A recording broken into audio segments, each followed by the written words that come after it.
We all know the country is going through a serious economic problem.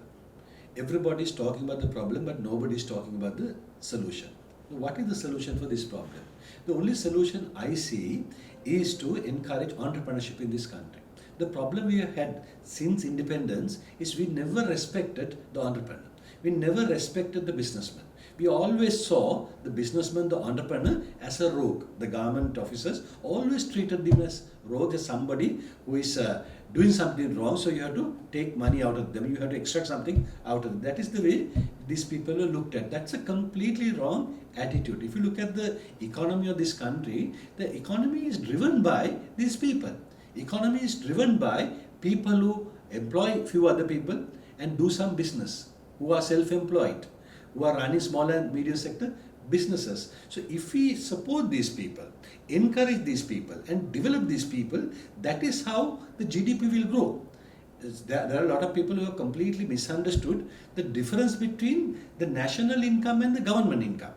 Even some of the so-called experts are continuously talking about how to increase the government revenue. Government revenue is increased through taxation. So you try to increase taxes. You try to increase the percentage the government is collecting out of GDP. That is not how you should look at. You must see how you can increase the national income. You must see how you can grow the GDP. And the only way you can do that is by allowing people who are engaged in economic activities to grow. Create more economic activities. When there are more economic activities, there are more exchanges, people will make money. Somebody will spend, somebody will earn. And those people who earn the money will reinvest. And that is how the system will grow. To do that, you have to create an environment that will support that. So when you maintain very high interest rates, how can people do business? So it's a completely wrong approach at this stage. Of course, let's assume that the previous government reduced taxes too much, so the government revenue came down. So you have to bring taxes to a certain reasonable level. That we all agree. We have no disagreement on that. But increasing taxes beyond what people can cope up with, that is wrong. Now look at what the government has done recently. Government has taken away all the tax concessions. Government has imposed very high corporate tax. Something like 30% for almost everybody. Certain industries like IT industry, which had zero taxes, have to now pay 30% taxes. How can somebody do like that? From 0 to 30%, how unreasonable it is. Now at a time we have to develop these industries. When the entire world sees the potential of these industries, we are killing these industries. Our neighbor India is making 150 billion US dollars from IT exports. Sri Lanka is currently making only 1.3 billion. So we all see this as an industry which can perhaps within a very short period to grow into about 5 billion to 10 billion dollar industry. And if you want to do that, you have to support that.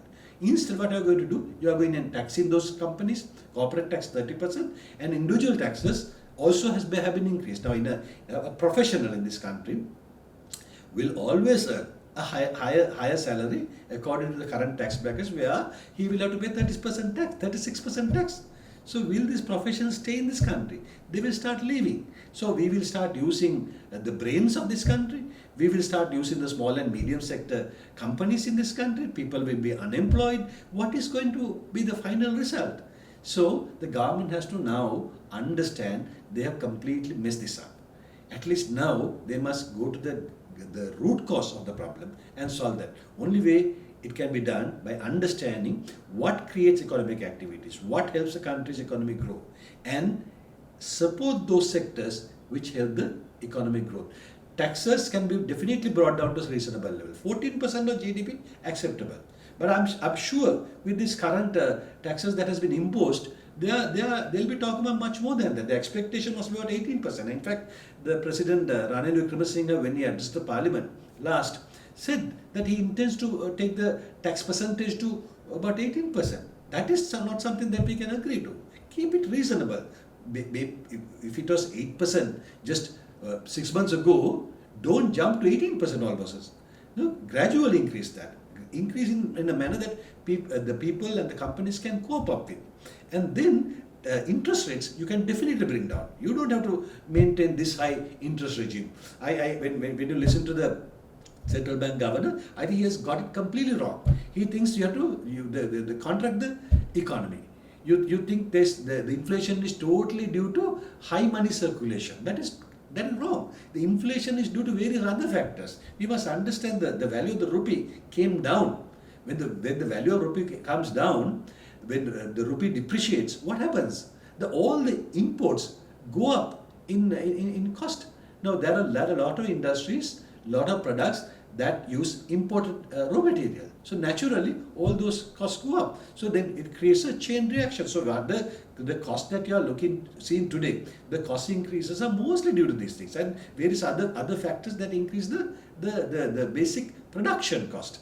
It is not because of high demand that the inflation has been created. So if you go and raise the interest thinking the inflation is due to high demand, what happens? The costs of production will go up further. It will create further inflation. That is what we are facing today. If governor's theory was right, when he increased the interest rates, the inflation should have come down. It's not coming down. Last month alone, it had gone up to about 70%.